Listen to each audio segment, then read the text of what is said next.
নমস্কার শ্রোতা বন্ধুরা, গল্প ওয়েভ চ্যানেল থেকে আমি শুভঙ্কর আছি তোমাদের সঙ্গে। হরর নাইট এফএম চ্যানেলে তোমাদের সকলকে জানাই স্বাগত। জনপ্রিয় কথা সাহিত্যিক বিভূতিভূষণ বন্দ্যোপাধ্যায়ের কালজয়ী সৃষ্টি তারানাথ তান্ত্রিক, এই চরিত্রটি থেকে অনুপ্রাণিত হয়ে সায়ন রুদ্রের কলমে রূপ পেয়েছে আমাদের আজকের নিবেদন তারানাথ তান্ত্রিক ও রক্তচণ্ডাল। ভূত প্রেত তন্ত্রমন্ত্র, পিশাচ অপদেবতা, যোগ সাধনা, এইসব রোমাঞ্চকর শব্দবন্ধের সাথে জড়িত তারানাথ তান্ত্রিকের চরিত্রটি বাঙালির হৃদয়ে আজও অমলিন। তাই আমাদের শ্রোতা বন্ধুদের পছন্দের কথা মাথায় রেখে গল্পের প্লট ও কিছু চরিত্রের পুনর্মূল্যায়ন করা হয়েছে। লেখককে অসংখ্য ধন্যবাদ আমাদের পাশে থাকার জন্য। গল্পে তারানাথের ভূমিকায় সায়ন, অন্যান্য চরিত্রে নিগম, তমাল, ইন্দ্রনীল, প্রীতম ও দীপ্তিমান। Poster design Kumarjit. শব্দ সংযোজন ও আবহ কৌশিক ও Aritra. Social media promotion Sambit. বিশেষ সহযোগিতায় দেবদত্ত। সমগ্র পরিচালনায় কৌশিক। শুরু হচ্ছে আজকের গল্প তারানাথ তান্ত্রিক ও রক্তচণ্ডাল।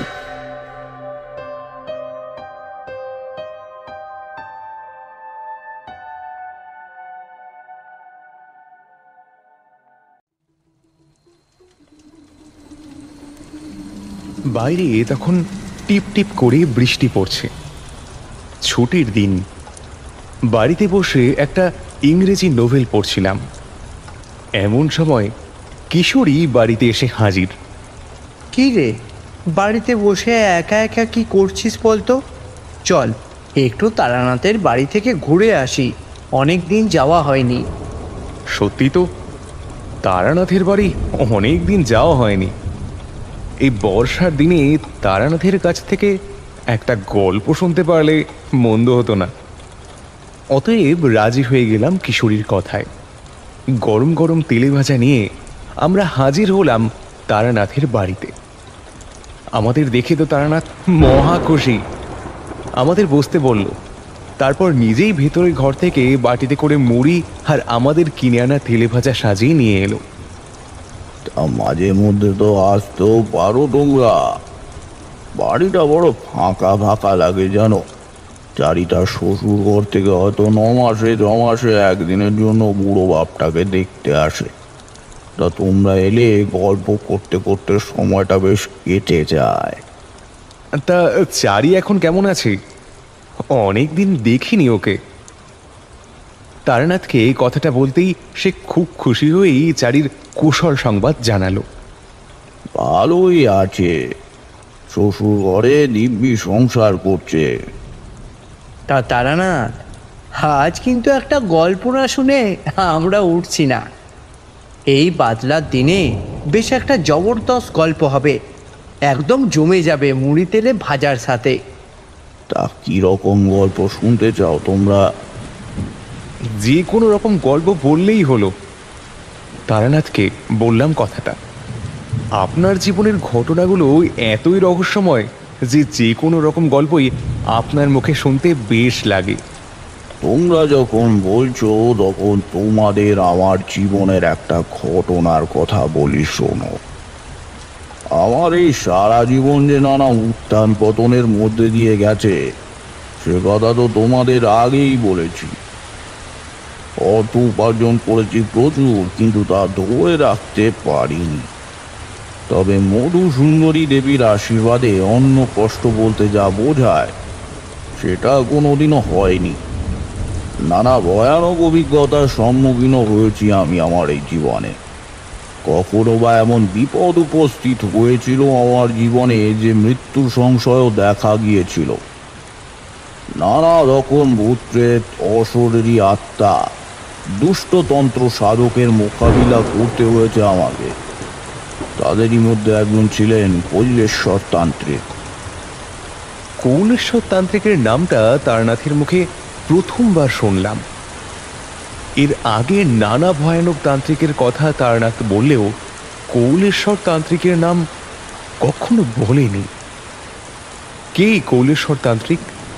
আর তারানাথের সাথে তার শত্রুতাও বা কি ছিল, সেটা জানার জন্য অধীর আগ্রহে আমরা তারানাথের গল্প শুনতে লাগলাম।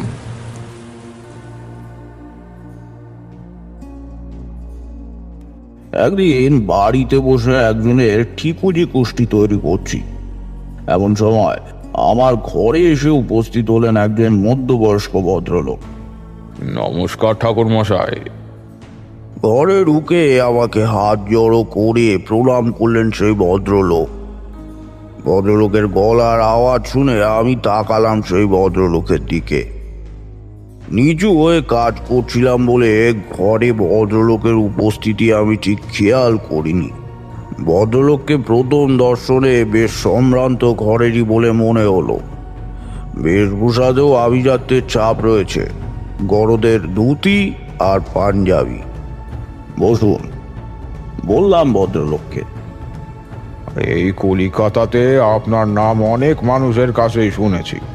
আপনিও ওনাদের অনেক অলৌকিক সমস্যার সমাধান করে দিয়েছেন, তাই অনেক আশা নিয়েই আপনার কাছে এসেছি ঠাকুরমশাই। আপনি আমার মেয়েকে একটু রক্ষা করুন, উদ্ধার করুন আমাদের সামনে আসা বিপদ থেকে।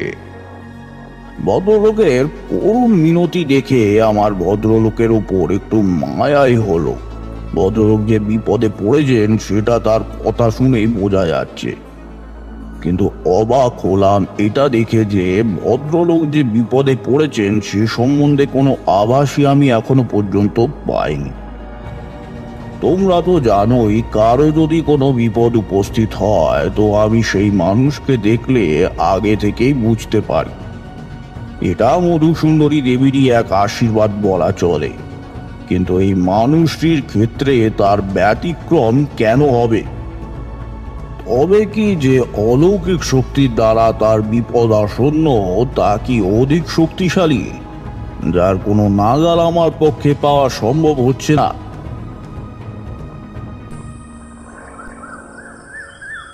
ভয় না পেলেও একটু আশ্চর্য তো হয়েই গিয়েছিলাম। তবুও যতটা সম্ভব শান্তভাবে ভদ্রলোককে বললাম, দেখুন, আমার তরফ থেকে আমি আপ্রাণ চেষ্টা করব আপনি যাতে আসন্ন বিপদ থেকে উদ্ধার লাভ করতে পারেন, কিন্তু আপনি যদি আপনার কথা সবটা আমাকে খুলে না বলেন তবে আমি তো কিছুই বুঝতে পারবো না। আর আপনার নাম কি বা কোথায় থাকেন সে সম্পর্কেও তো জানা দরকার। ও, আপনাকে তো আমার নামটাই বলা হয়নি। আমার নাম রুদ্রনারায়ণ সিংহ। এখান থেকে কয়েক ক্রোশ দূরে দীপনগর গ্রামে যে জমিদার বাড়ি আছে সেই জমিদার বাড়ির বংশধর আমি। এখন অবশ্য জমিদারি বলতে আর কিছুই নেই, আর আমরাও সেই জমিদার বাড়িতে আর থাকি না। তবে এখন কোথায় থাকেন? কলিকাতাতে? হ্যাঁ, কলিকাতাতেই থাকি। অনেক বছর আগেই সেই জমিদার বাড়ি ছেড়ে চলে এসেছি আমরা। সেই বাড়িতে এখন আর কেউ থাকে না। ভয়ে ওই বাড়ির আশেপাশেও কেউ যেতে চায় না, বিশেষ করে ওই রাত্রিবেলাতে তো নয়। তাই ওই বাড়িটা বিক্রি করাও যাচ্ছে না। ভয়? কিসের ভয়? ভূত বা অপদেবতা জাতীয় কিছু? অবাক হয়ে রুদ্রনারায়ণ বাবুকে কথাটা বললাম। হ্যাঁ, বলবো ঠাকুর মশাই, সবই বলবো আপনাকে। তবে কি জানেন তো, বাড়ি বিক্রি করা নিয়ে আমার এখন আর তেমন কোনো আগ্রহ নেই। পৈতৃক আমলের বাড়ি আজ বিক্রি করা না গেলেও দুদিন বাদে কেউ না কেউ ঠিকই কিনে নেবে। কিন্তু আমাদের পরিবারের ওপর যে অভিশাপ পড়েছে, সে অভিশাপকে খণ্ডাবে কে? কে বাঁচাবে আমার এই মেয়েটাকে? কি হয়েছে আপনার মেয়ের? রুদ্রনারায়ণ বাবুকে হঠাৎ করে কোনো কারণবশত দুঃখিত হতে দেখে কথাটা বললাম তাকে। হয়নি, তবে হবে।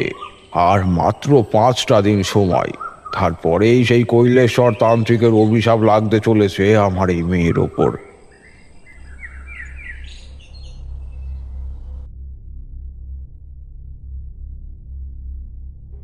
কৈলেশ্বর তান্ত্রিকের অভিশাপ? খানিকটা অবাক হয়েই কথাটা বললাম রুদ্রনারায়ণ বাবুকে। এই কাহিনী শুরু হয় আজ থেকে প্রায় 100 বছর আগে। তখন দিকনগর গ্রামের জমিদার ছিলেন প্রতাপ নারায়ণ সিংহ। বললেন রুদ্রনারায়ণ বাবু। তার কথা শুনে বোঝাই গেল তিনি তার বংশের কোনো পূর্বপুরুষের আমলে ঘটে যাওয়া কোনো কাহিনীর কথা বলছেন নিশ্চয়। খুবই আদর্শবান আর প্রজাবৎসল জমিদার ছিলেন তিনি।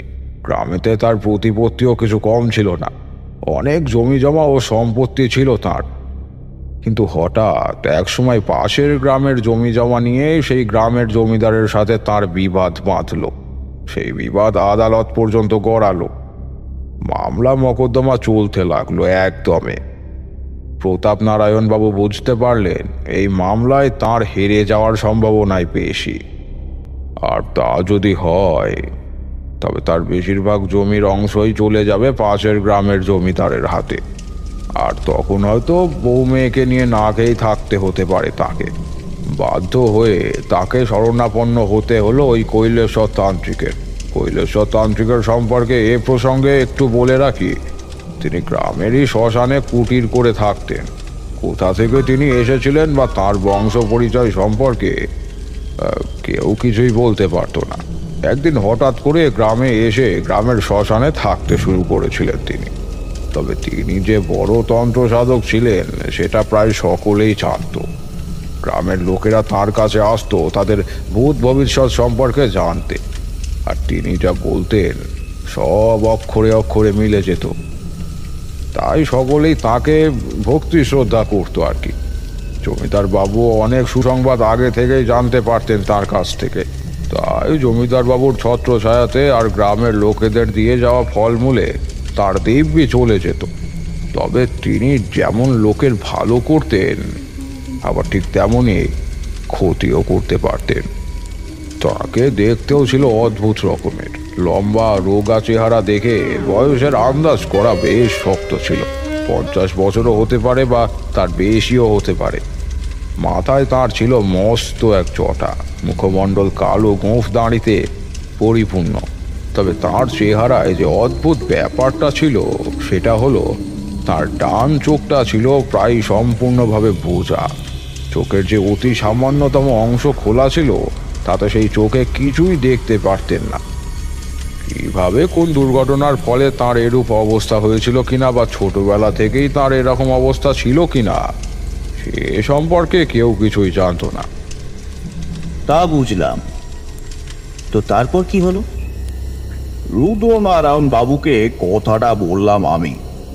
তার কথা শুনে বুঝতেই পারছিলাম এই কৈলেশ্বর তান্ত্রিকেরই কোনো ক্রোধের কারণে কোনো বিপদ আসতে চলেছে তাদের পরিবারে। কৈলেশ্বর তান্ত্রিক কি পেরেছিল জমিদার প্রতাপ নারায়ণ বাবুকে মোকদ্দমার হাত থেকে বাঁচাতে? বলছি, বললেন রুদ্রনারায়ণ বাবু। তারপর একটু মিনতি স্বরে বললেন, ঠাকুর মশাই, হয়তো আমার কথা শুনে আপনার ধৈর্যচ্যুতি ঘটছে, কিন্তু আপনাকে সব কথা গুছিয়ে না বললে যদি আপনি বুঝতে না পারেন, তাই এইটুকু আর কি। আরে না না, আমার কোনো রকম কোনো অসুবিধা হচ্ছে না। রুদ্রনারায়ণ বাবুকে একটু ইতস্তত ভাব করতে দেখে বললাম কথাটা। আপনি সময় নিয়ে ধীরে সুস্থে বলুন সব কথা। আর আপনাদের সাহায্য করতে গেলে আমাকেও তো সব কথা বিশদে জানতে হবে। তো তারপরে কি হলো বলুন। তো জমিদার প্রতাপ নারায়ণ তার বাড়িতে ডেকে পাঠালেন কৈলেশ্বর তান্ত্রিককে। তাকে সমস্ত ব্যাপারটাই বলে জমিদার বাবু কৈলেশ্বর তান্ত্রিককে অনুরোধ করলেন যাতে পরের দিন মোকদ্দমায় তাকে হেরে যেতে না হয়। কৈলেশ্বর তান্ত্রিক জমিদার বাবুকে অভয় দিয়ে বললেন পরের দিন মোকদ্দমাতে তিনিই জিতবেন, তবে সেই দিন রাতে একটা যজ্ঞ করতে হবে। তার যজ্ঞের যাবতীয় সরঞ্জাম জমিদার বাবুকেই জোগাড় করে দিতে হবে। জমিদার প্রতাপ নারায়ণ বাবু তার কথা মতোই কাজ করলেন। সারা রাত যজ্ঞ শেষে সকালবেলা জমিদার বাবু যখন আদালতে গেলেন তখন তিনি এক অদ্ভুত কথা শুনতে পেলেন। তিনি জানতে পারলেন পাশের গ্রামের যে জমিদারের সাথে তাঁর বিবাদ চলছিল তিনি আগের দিন রাতে হৃদরোগে আক্রান্ত হয়ে মারা গিয়েছেন। যদিও এই মৃত্যুর সাথে কৈলেশ্বর তান্ত্রিকের সরাসরি কোনো সম্পর্ক আছে কিনা সেটা অবশ্য তর্ক সাপেক্ষ। তবে জমিদার প্রতাপ নারায়ণ বাবু মনে করলেন কৈলেশ্বর তান্ত্রিকেরই সেই রাতের যজ্ঞের ফলে এটা সম্ভব হয়েছে, কারণ এর ফলস্বরূপ পাশের গ্রামের জমিদার বাবুর পুত্রেরা সেই মোকদ্দমা চালাতে সক্ষম হলো না, আর জমিদার প্রতাপ নারায়ণ বাবু মোকদ্দমায় জিতে গেলেন। আনন্দিত প্রতাপ নারায়ণ বাবু হাঁড়ি ভর্তি মিষ্টি কিনে খুশি হয়ে বাড়ি ঢুকলেন। এর কিছুক্ষণ পরেই তিনি তার বাড়িতে ডেকে পাঠালেন সেই কৈলেশ্বর তান্ত্রিককে। তাকে পরম আপ্যায়নের সাথে বৈঠকখানায় বসতে বলে তিনি সসম্মানে কৈলেশ্বর তান্ত্রিককে বললেন, আজ আপনার জন্যই আমি এই মোকদ্দমাতে জিততে পেরেছি। বলুন বলুন আপনি কি চান? আজ আপনি যা চাইবেন আমি আমার সাধ্যমতো আপনাকে তাই দেওয়ার চেষ্টা করব। জমিদার বাবু, আজ আমি আপনার কাছে টাকা পয়সা গহনা সেসব কিছুই চাইব না, তবে আপনার কাছে একটা জিনিস চাইব। আপনি কি তা দেবেন আমাকে? কি চান নির্দ্বিধায় বলুন সাধক ঠাকুর। আমি আসলে আপনার মেয়েকে বিবাহ করতে চাই। অনেক দিন থেকেই আপনার মেয়েকে আমার খুব পছন্দ। ওকে আমার কুটিরে আমার সাধিকা হিসেবে সারা জীবনের মতো রেখে দিতে চাই। আপনি কি ওকে তুলে দেবেন আমার হাতে? নিঃসংকোচে কথাটা জমিদার বাবুকে বললেন কৈলেশ্বর তান্ত্রিক। তার এই কথাটা শুনে জমিদার বাবু প্রচণ্ড রেগে গেলেন। তার একমাত্র মেয়ে মন্দিরার বয়স মোটে 14 বছর, আর এই বুড়োটা বলে কিনা তাকে বিবাহ করবে। প্রতাপ নারায়ণের চরিত্র অন্য সকল বৈশিষ্ট্যের মধ্যে একটি ছিল, তিনি যদি একবার রেগে যেতেন তবে তিনি দিক বিদিক জ্ঞান শূন্য হয়ে যেতেন। তিনি কৈলেশ্বরের এই কথায় প্রচণ্ড রেগে গিয়ে তার ঘরের দেওয়ালে ঝুলিয়ে রাখা তরবারটি নিয়ে নিলেন। তোর সাহস তো কম নয় শয়তান! জমিদার বাবুকে তরবারি হাতে তাঁর দিকে এগিয়ে আসতে দেখে কৈলেশ্বর তান্ত্রিক ভয়ে এক পা করে পেছোতে পেছোতে ঘরের বাইরে বেরোতে যাচ্ছিলেন। আর ঠিক তখনই জমিদার বাবু হুঙ্কার দিয়ে উঠলেন, এই এই কে আছিস? ধরেই পাপিষ্ঠকে! জমিদারের চিৎকার শোনা মাত্রই বাইরে থেকে দুজন লেঠেল এসে পাকড়াও করে ধরল এই কৈলেশ্বর তান্ত্রিককে। লেঠেল দুজন জমিদারের বাড়িতে কাজ করত। আমাকে মারবেন না, আমাকে মারলে আপনি চরম ভুল করবেন। তোর সাহস কি করে হয় শয়তান কানা বুড়ো? নিজের মুখটা কখনো আয়নায় দেখেছিস? এত বড় দুঃসাহস তোর হয় কি করে যে আমার মেয়েকে বিবাহ করার কথা বলিস? হ্যাঁ, আজ আমার হাতেই তোর মৃত্যু ঘটবে। কথাটা বলে জমিদার বাবু তার হাতে ধরা খোলা তরবারটি চালিয়ে দিলেন কৈলেশ্বর তান্ত্রিকের গলা লক্ষ্য করে। কৈলেশ্বর তান্ত্রিকের ধর থেকে মাথা একেবারে আলাদা হয়ে গেল। ঘটনার বিভৎসতা দেখে চোখ বন্ধ করে ফেলল লেঠেল দুজন। কৈলেশ্বরের মুন্ডহীন ধরটা মেঝেতে পড়ে গেল। আর ঠিক তখনই এক অদ্ভুত ঘটনা ঘটল। ঘরের মধ্যে একটা ভারী গলার আওয়াজ শোনা গেল। এই গলার আওয়াজটা যে কৈলেশ্বর তান্ত্রিকের সেটা সবাই বুঝতে পারল। ওরে মূর্খ, আমাকে হত্যা করে তুই বড় ভুল করলি। তুই আমার দুর্বলতা নিয়ে কথা বলেছিস। আমি অভিশাপ দিচ্ছি, তোর বংশে জন্ম নেওয়া সমস্ত মেয়ের 14 বছর বয়স হলেই তাদের আমার মতন অবস্থা হবে। তাদেরও ডান চোখ নষ্ট হয়ে যাবে, কিছুই দেখতে পাবে না তারা ওই চোখে। ঘরের মধ্যে পড়ে থাকা কৈলেশ্বর তান্ত্রিকের কাটা মুন্ডুটাই যে এ কথা বলছে সেটা বুঝতে কারোর অসুবিধে হলো না। ভয়ে জমিদার বাবুর হাত থেকে তরবারটি পড়ে গেল। লেঠেল দুজনও ভয়ে সিঁটিয়ে দাঁড়িয়ে থাকলো এক জায়গায়। চিৎকার করে উঠল সেই কাটা মুন্ডু, যে মেয়েকে নিয়ে তোর এত অহংকার, তারও আমার মতন করুণ অবস্থা হবে। এ আমার অভিশাপ। পিশাচ সিদ্ধ কৈলেশ্বর তান্ত্রিক অভিশাপ দিল তোকে, এই খণ্ডাবার নয়। হঠাৎ করে সারা ঘরময় এক ভয়ানক অট্টহাসি শোনা গেল। কয়েক মুহূর্ত পরেই আবার সব শান্ত হয়ে গেল। ঘরেতে জড় পদার্থের মতনই পড়ে রইল কৈলেশ্বর তান্ত্রিকের কাটা মুন্ডুটা।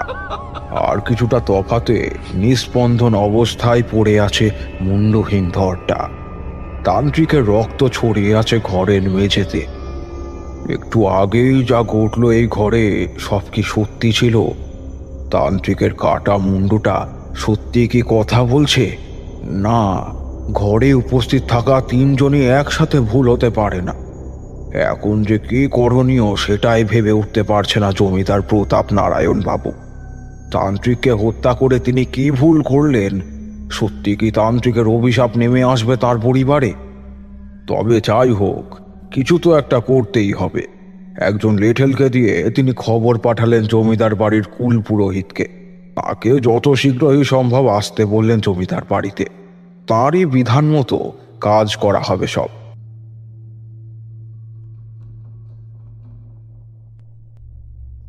এই পুরোহিত মশাই জমিদার বাবুকে বললেন, তান্ত্রিকের কাটা মুন্ডুটা এক জায়গায় আর ধরটা অন্য জায়গায় পুঁতে দিয়ে ভগবানের মন্ত্রপুত সুতো দিয়ে সেই জায়গার বন্ধনীকরণ করতে, যাতে সেই তান্ত্রিকের আত্মা সেই স্থান থেকে আর কখনো বেরোতে না পারে। পুরোহিতের কথা মতো সব ব্যবস্থাই করা হলো, কিন্তু তাতে ফল কিছুই হলো না। তার মানে সেই তান্ত্রিকের আত্মা সেই জায়গা থেকে বেরিয়ে পড়েছিল। রুদ্রনারায়ণ বাবুকে বললাম কথাটা। তার কথা শুনে স্পষ্টই বুঝতে পারলাম বর্তমানে আমার মোকাবিলা হতে চলেছে এক ভয়ানক তান্ত্রিক আত্মার সাথে, যে তার তন্ত্রবিদ্যার শক্তিতে মৃত্যুর পরেও এখনো জীবিত হয়ে রয়েছে। হ্যাঁ ঠাকুর মশাই, সকলেই ভাবলো আর হয়তো কোনো বিপদ নেই, কিন্তু আসল ঘটনা তো ঘটলো পরের দিন সকালবেলা।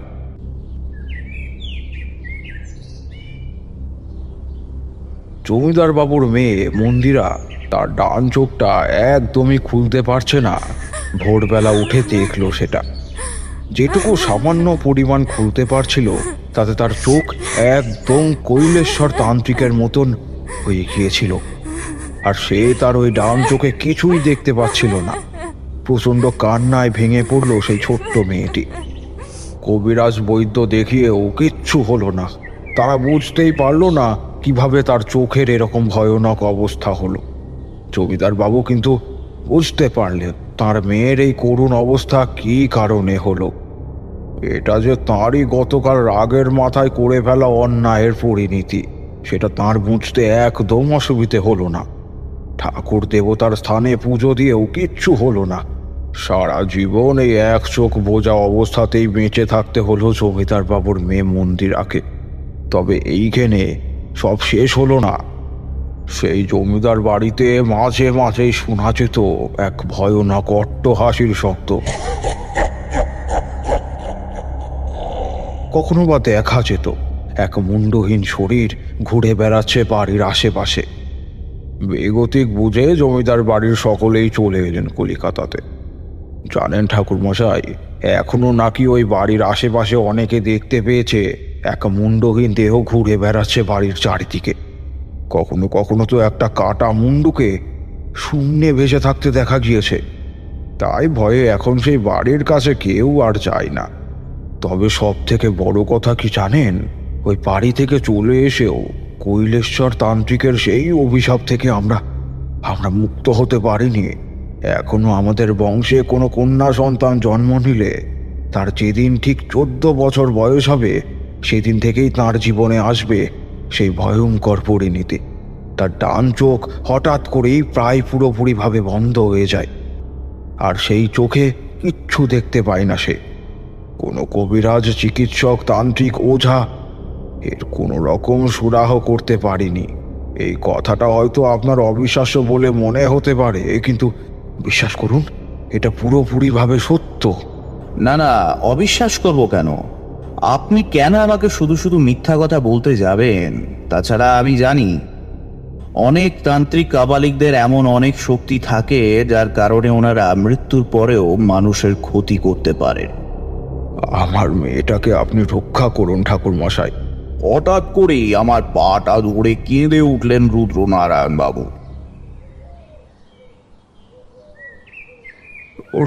ওর তো কোনো দোষ নেই, কেন ও বিনা দোষে ওর চোখ হারাবে?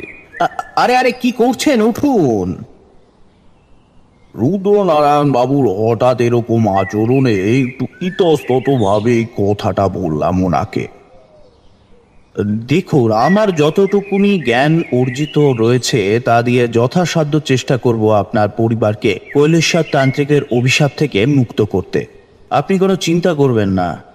রুদ্রনারায়ণ বাবুকে কথাটা বলে আশ্বস্ত করলাম বটে, কিন্তু আমি ভালো মতনই বুঝতে পারলাম এ কাজটা অতীব শক্ত কাজ, এতে বিপদের ঝুঁকি আছে। তবু আমিও মাথু পাগলির শিষ্য তারানাথ জ্যোতির্বিরোধ, কোনো বিপদকেই ডরাই না। অভয় দিয়ে বললাম, আর 5 দিন আছে বললেন না? আপনি ভালো সময়ে এসেছেন। আর 3 দিন পরেই অমাবস্যা, সেদিনই এক মহাযজ্ঞের আয়োজন করতে হবে। তবে একটা কথা বলে রাখি, এ যজ্ঞ কিন্তু কলকাতাতে হবে না। এ যজ্ঞ করতে হবে যেখানে সমস্ত ঘটনা শুরু হয়েছিল, অর্থাৎ দিকনগরের সেই জমিদার বাড়িতে। সেই বাড়িটা কি এখন বসবাসের উপযুক্ত আছে? বসবাসের উপযুক্ত হয়তো নেই, কিন্তু সেই গ্রামের 2-4 জনকে একটু হয়তো কোনোভাবে বলে কয়ে রাজি করিয়ে একটা ঘর একটু পরিষ্কার করে নেওয়া যেতে পারে। তবে বলছিলাম কি, সেখানে যাওয়ার কি খুব দরকার? মানে বলছিলাম, ওখানে ওই তান্ত্রিকের আত্মা রয়েছে, মানে বাড়ির লোকেরা ভয় পেয়ে যাবে একেবারে। কিছু করার নেই রুদ্রনারায়ণ বাবু, কথাটা বেশ একটু জোরের সাথেই বললাম। বুঝলাম তারা ওই বাড়িতে যেতে সাহস পাচ্ছেন না। ওই তান্ত্রিকের আত্মাকে পুরোপুরিভাবে মুক্ত দিতে গেলে ওই বাড়িতেই আমাকে যজ্ঞ করতে হবে, তার সাথে আপনাকে আর আপনার বাড়ির লোককেও একদিনের জন্য, বা বলা চলে 1 রাতের জন্য, যতক্ষণ যজ্ঞ চলবে ওখানেই থাকতে হবে।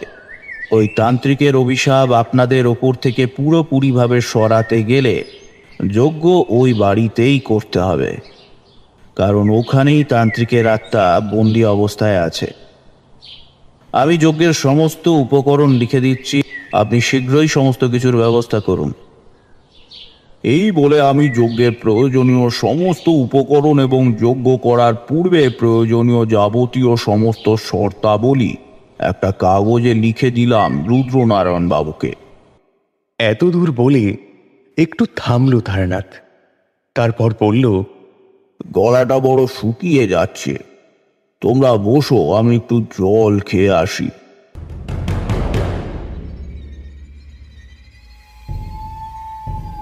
তো যথাসময়ে আমি এসে পৌঁছলাম দিকনগর গ্রামে।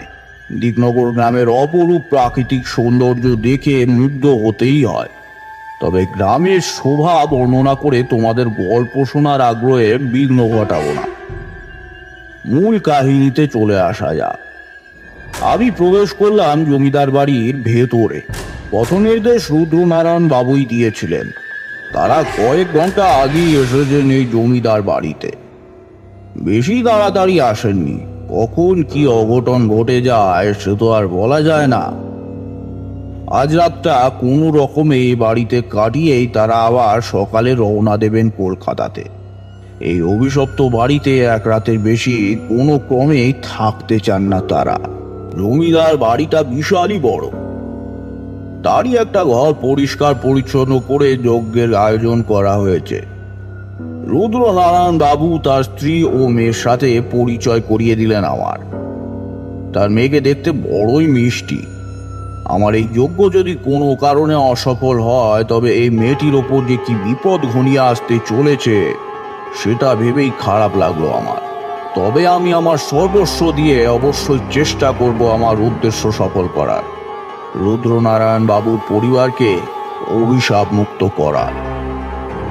এই বাড়িতে আসার পর আর কোনো রকম খারাপ কিছু ঘটছে কিনা তা জিজ্ঞেস করাতে রুদ্রনারায়ণ বাবু জানালেন যে তেমন ভাবে ভয় পাওয়ার মতো কিছু ঘটেনি এখনো।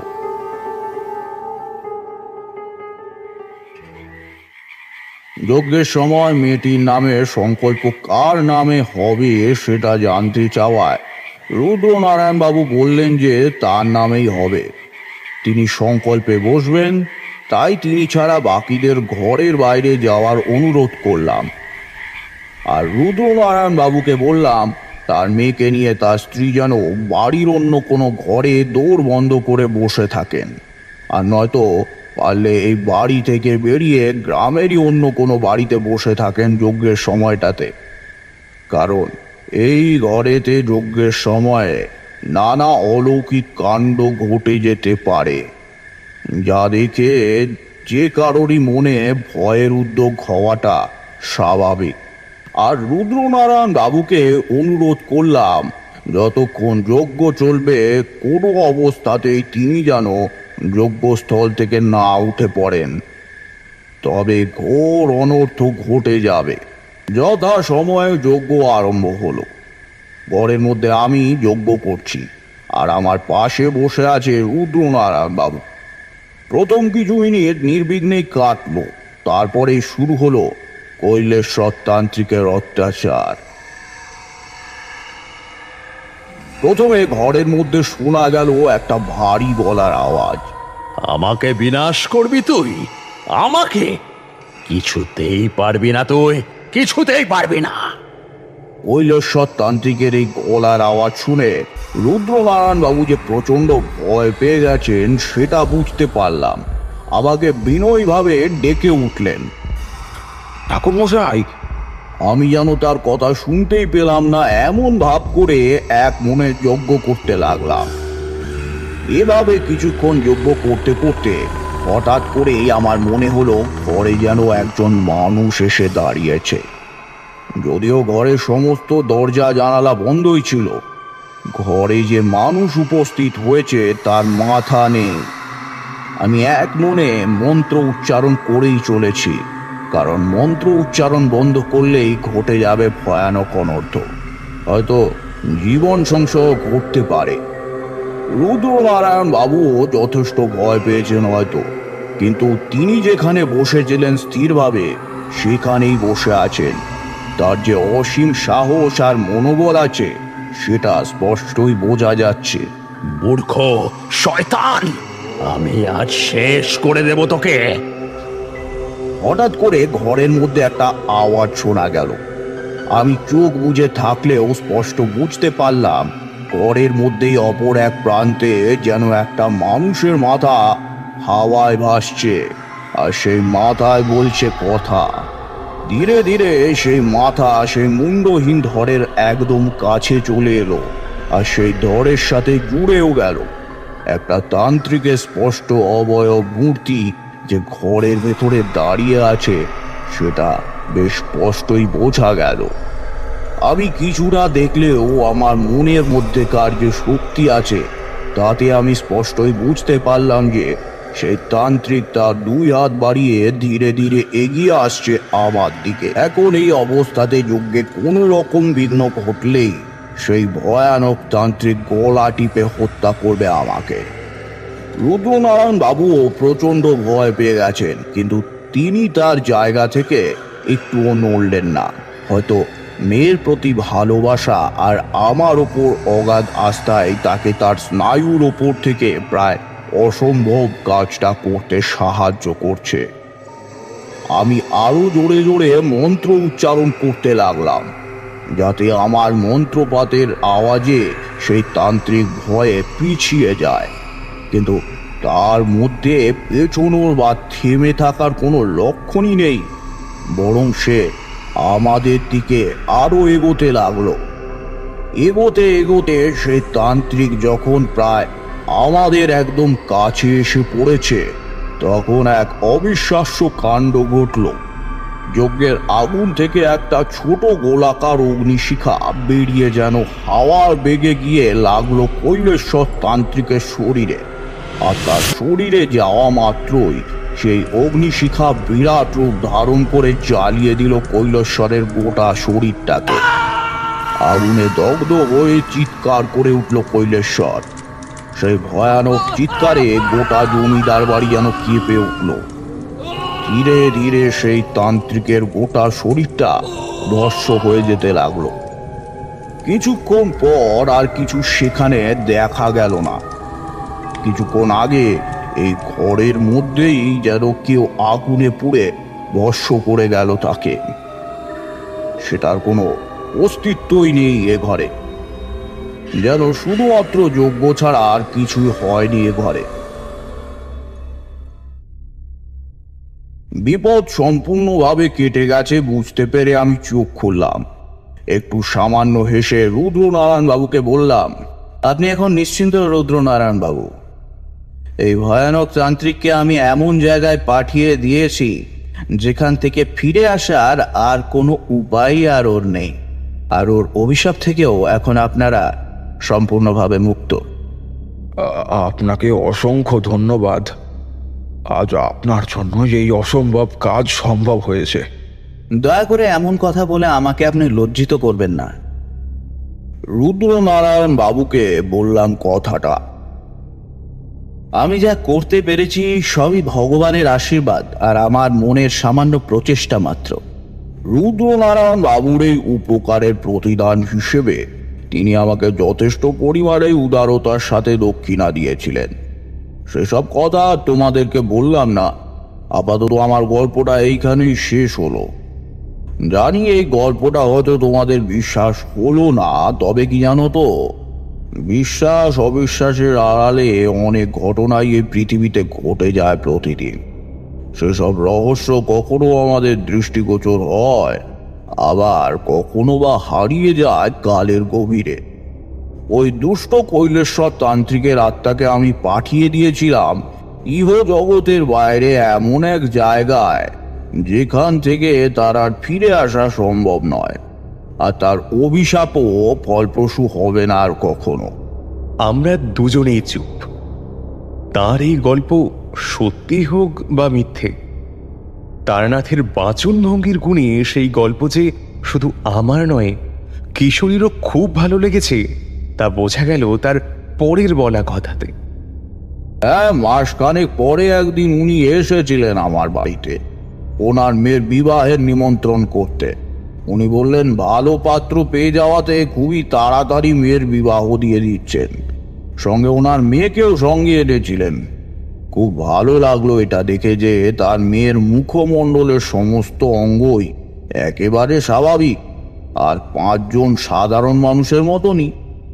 বিশেষভাবে ভালো লাগলো তার ওই ডাগর বড় বড় চোখ দুটো দেখে।